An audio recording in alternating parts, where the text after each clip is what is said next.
किस्म का इंसान निकलता है कि जो पहले कुरान भी पढ़ता है, यानी फॉर एग्जांपल वो इस्लामिक स्टडीज़ तो पतला सा सब्जेक्ट है, हम्द की आपने बात की, हम्द पढ़ता है, आगे वो फिर गज़लें पढ़ना शुरू कर देता है, फिर वो आगे किसी और टेंजेंट पे निकल जाता है, फिर वो कभी पढ़ता है कि मेरा हीरो ये है, कभी पढ़ता है मेरा हीरो वो है।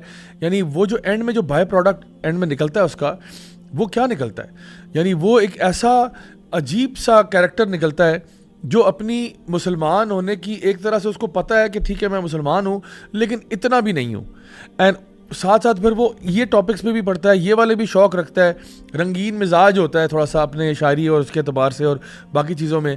और जिस तरह की एक्टिविटीज़ और इवेंट्स हमारे स्कूल्स में होते हैं, एक तरफ वो महफिल मिलाद हो रहा होगा, एक तरफ जो है ना वो किरात कंपटीशन होगा, दूसरी तरफ, और ये 2 ही इवेंट होंगे, उसके अलावा हज़ारों इवेंट ऐसे होंगे जो dance party, new years night, Valentine's day, Halloween, उसके बाद कलर डे इन द वो जो है ना Holi in the garb of colour day and so on and so fourth. तो ये क्या प्रोडक्ट निकाला आपने at the end of it?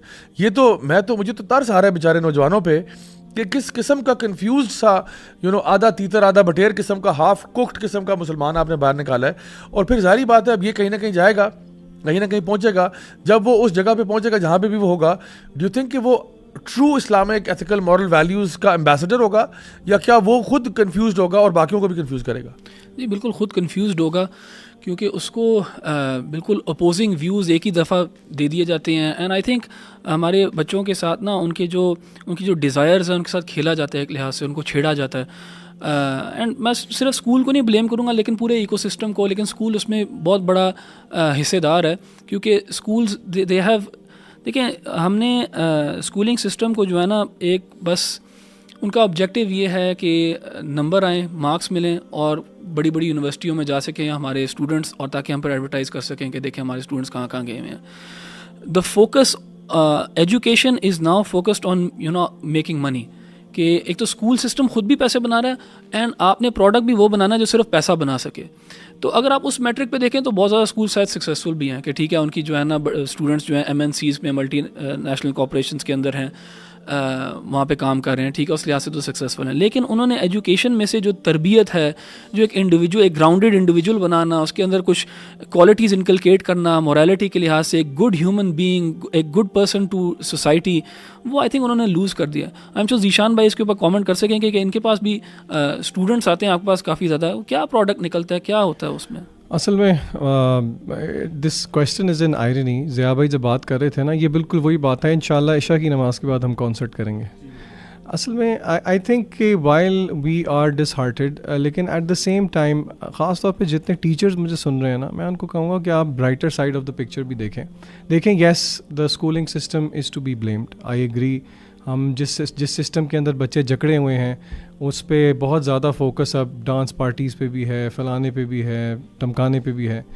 लेकिन at the same time we have to realise, जो टीचर है ना क्लासरूम में, आपके पास एक बच्चा अगर एक एकेडमिक ईयर भी है and you are seeing that child every day for let's say 30 minutes only, आपको अंदाज़ा नहीं है कितना लास्टिंग इम्पैक्ट आप छोड़ सकते हैं। उन 30 मिनट में से आप 5 मिनट भी सब्जेक्ट के अलावा कोई बात करेंगे ना, चाहे वो दीन की ना हो। मैं आपको एग्जांपल दे रहा हूँ, अगर मैं अपने बच्चों को बता दूंगा, बच्चों कल मैंने रात को बिरयानी में इतने लेग पीस खाए, ट्रस्ट मी वो फ्लैश बल्ब मेमोरी बन के बच्चे की पूरी ज़िंदगी उसके साथ रहेगा। तो यही आप कोई दीनी बात कर दें। आप आजकल के टीनेजर्स के साथ बात तो करके देखें स्क्रीन एडिक्शन की, पॉर्न एडिक्शन की, they are thirsty for help. तो इसीलिए मैं इसमें yes I agree with your sentiments, लेकिन एट द सेम टाइम मैं ये कहूँगा कि एक टीचर होने के एतबार से ना हमारी बहुत बड़ी जिम्मेदारी बनती है, ख़ास तौर पे उन इदारों में जहाँ पे इदारों के जो हेड्स हैं वो इस चीज़ को रियलाइज़ करते हैं और वो एक गो हेड देते हैं कि यार आप सिर्फ बायो मत पढ़ाएं, आप बच्चों की तरबियत भी करें। इसीलिए मैं तो ऑनेस्टली पर्सनली बहुत होपफुल हूँ।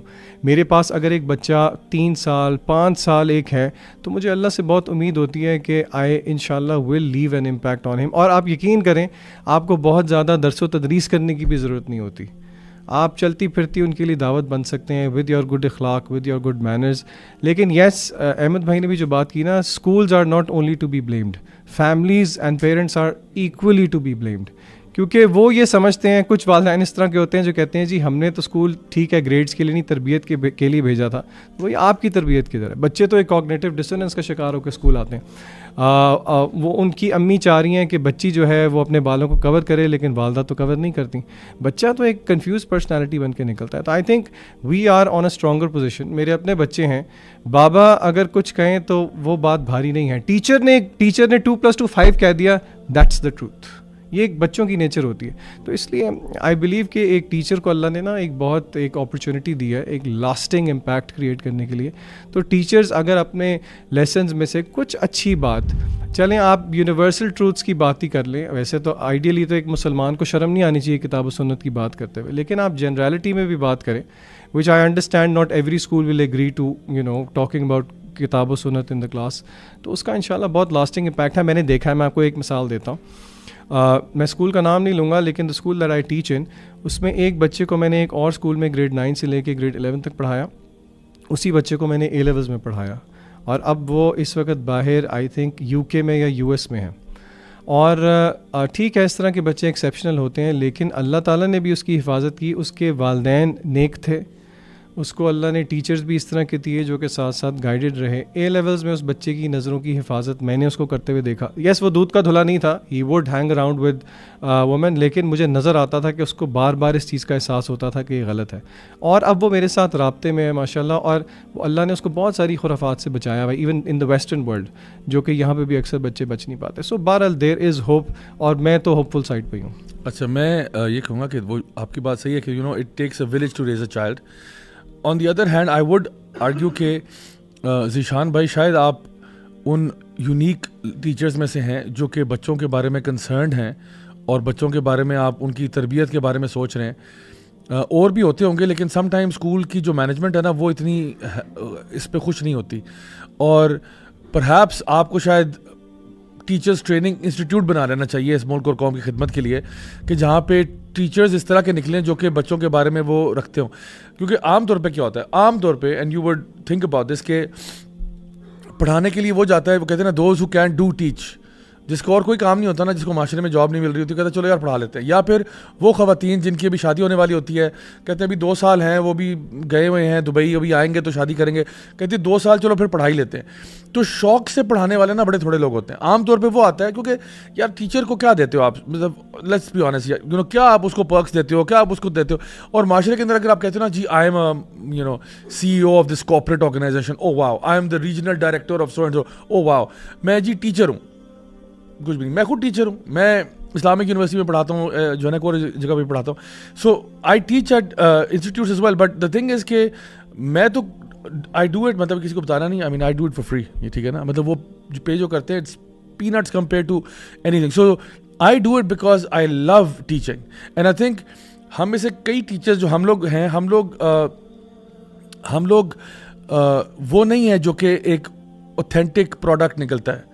हम लोग ना, we are the glitch in the matrix, ठीक है, we are the glitch in the matrix. हम लोग वो लोग हैं, और हमारे जैसे बहुत सारे और भी स्टूडेंट्स होंगे जो कि ना ग्लिच कर गए। ये वो लोग हैं जो इनके मैथमेटिकल इक्वेशंस में नहीं थे, और ये अल्लाह ताला का कोई करम हुआ है, मैं all credit is due to Allah सुब्हान ताला, कि हम लोग ग्लिच करके ना वहाँ से निकल आए। Because as far as I am concerned, growing up, I mean आप लोगों का भी आई नो प्रीटी सिमिलर है, बट ग्रोइंग अप मैं तो I was total Hollywood buff. I was into like movies and music and rock music and hip hop and all that, and I was completely sold on the American dream कि असल जो ज़िंदगी है ना यार वो अमेरिकन ड्रीम है, बस पाकिस्तान से भागो, अमेरिका जाओ, सेटल हो जाओ। और जब मैं बाहर जाता हूँ और वहाँ जाके पढ़ता हूँ और ये सब कुछ देखता हूँ, तो मैं ग्लिच कर जाता हूँ। ग्लिच ऐसा करता हूँ कि यार this is not what I wanted, I mean this is वो जो आपने शुरू में बात किया कि जब आप उनका फैमिली सिस्टम देखते हो, आप कहते हो क्या मेरा भी ये मुकद्दर है। I mean do I want to die a lonely death where my kids only wish me on Father's Day or maybe perhaps see me at Christmas or whatever. I mean, this is what I don't want. और funnily enough, जो हम शुरू में बात कर रहे थे women's rights की, वो बड़ी एक फेमस सी रिसर्च है, इसको मैं अक्सर कोट भी करता हूँ, कि the paradox of declining female happiness. बाहर भी गोरियाँ जो हैं, जो ऑलरेडी उस लाइफ स्टाइल में गुजर रही हैं, वो भी actually they are not happy with the whole feminist discourse, कि जहाँ पे उन्होंने अपने करियर को अपनी फैमिली के ऊपर रखा, and by the time they like 35-40 years old, उनको रियलाइज होता है नो फैमिली, नो किड्स, और वो जो विंडो होती है आपके पास of creating a family, वो भी खत्म होती चली जा रही है, and now they begin to panic and they go through depression. That's what's called the paradox of declining female happiness. कि as you get more and more rights in the workplace and equal pay and whatever, जो कुछ भी आप मांग रहे थे, चलो आपको मिल गया. Did that make you happy? The answer is no. So इसका मतलब है कि the answer lied elsewhere, which means कि आपका असल जो satisfaction और happiness थी वो family के अंदर थी. तो अगर कोई बच्चा अल्लाह तवक्कल पे निकल आए तो निकल आया, वरना आम तौर पे क्या होता है कि ना स्कूल इसको इनकरेज कर रहा है, ना टीचर खुद इंटरेस्टेड है. एक मेरे अपने टीचर थे, अल्लाह ताला उनको जज़ाए खैर दे, लंबी उम्र अता फरमाए. मेरे अपने कॉलेज में केमिस्ट्री के टीचर थे. Many years later, I met him. He was the principal of a school, and so वहाँ पे टॉक थी तो मुझे मिले. मैंने कहा सर आप इधर कहते, मैं तो प्रिंसिपल हूँ यहाँ का. I on the school. I was very happy to see him. और फिर वो बचपन में ना मेरे मीडिया टीम को बता रहे थे कि ये कितना शरारती होता था, ये जो बंक मारता था, ये फलां करता था. अच्छा सर ने कहा कि मैंने कहा सर उस कॉलेज से फिर आप कहाँ गए? उन्होंने कहा मैं बेटा एक और जगह पे चला गया, and he was teaching A levels. ठीक है, सो उन्होंने कहा मैं ए लेवल्स को ना केमिस्ट्री पढ़ाता था. He was my chemistry teacher and he is a very good chemistry teacher. उन्होंने कहा कि मैं केमिस्ट्री पढ़ाता था at a particular school, I am not going to name it. उन्होंने कहा कि मैं वहाँ पे एक दिन जा रहा था तो मैंने देखा कि एक मेरे दो स्टूडेंट्स हैं, a boy and a girl, and they were engaged in a physical relationship and very intimate. And मैंने उनको मना किया कि बेटा this what's this, being a रूहानी बाप, मैंने कहा बेटा दिस इज़ नॉट ओके. मेरे सगे भी होते, मैं भी उनको ज़्यादा ही छितर मार देता, लेकिन उनको मैंने कहा मत करो, ये क्या कर रहे हो आप लोग, what's wrong with you people. And कहते हैं as I was saying this, तो जो उस स्कूल के प्रिंसिपल थे वो वहाँ से गुजर रहे थे. तो कहते हैं आप यहाँ क्या कर रहे हैं, क्या कर रहे हैं आप? उन्होंने कहा सर ये यहाँ पे ये देखें ये क्या हो रहा है. And he is a very senior, मतलब ये प्रिंसिपल उम्र में छोटे थे, ये सर बड़े थे जो मेरे केमिस्ट्री के सर हैं. उन्होंने कहा ये तो बड़ा एक इंडिसेंसी हो रही है यहाँ पे, तो डिसिप्लिन के खिलाफ हो रहा है. उन्होंने कहा आपका काम है केमिस्ट्री पढ़ाना, आप केमिस्ट्री पढ़ाएं, this is not your area, please leave it. उन्होंने उनको बकायदा डांटा. उन्होंने कहा अगर ये बात है ना कि मैं इतना राइट भी नहीं रखता एज अ टीचर कि मैं अपने बच्चों को देखूं जिनके ऊपर मैं रिस्पॉन्सिबल हूं, कि मैं उनको रोक सकूं. मैंने को उनको जूते मारे, मैंने को डंडे मारे. मैंने कहा this is not appropriate. School नहीं है यार, ये स्कूल तुम्हारा कोई, ये क्लब नहीं है, ये कोई डिस्कोटेक नहीं है, कोई पब में नहीं तुम लोग बैठे हुए, ये स्कूल है ब्रॉड डे लाइट में, कोने के पीछे छुप के तुम लोग यहाँ लगे हुए. What's wrong with you people.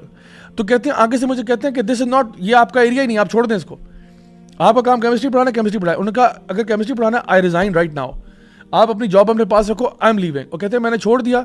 उसके बाद अल्लाह ने मेरी क्या मदद की, मैंने अपना स्कूल बना दिया. मैंने कहा मैं फिर लगता ही नहीं उनके पीछे. And so again this guy also glitched. ये सर भी जो है ना ग्लिच कर गए. अब इसकी वजह से क्या हुआ कि उन्होंने अपना स्कूल बना दिया, वो अपना काम चला रहे हैं. सो द थिंग इज के तरबियत जो है ना वो अक्रॉस द बोर्ड उसका फुकदान है, चाहे वो पेरेंट्स हों, चाहे वो टीचर्स हों, चाहे वो ओनर्स ऑफ स्कूल्स हों, चाहे वो जो भी लोग हों. हमने अब हम जो हम काम कर सकते हैं वो ये है कि अभी जो हमारी नस्ल है ना, इनको थोड़ा सा इंजेक्शन लगा दें.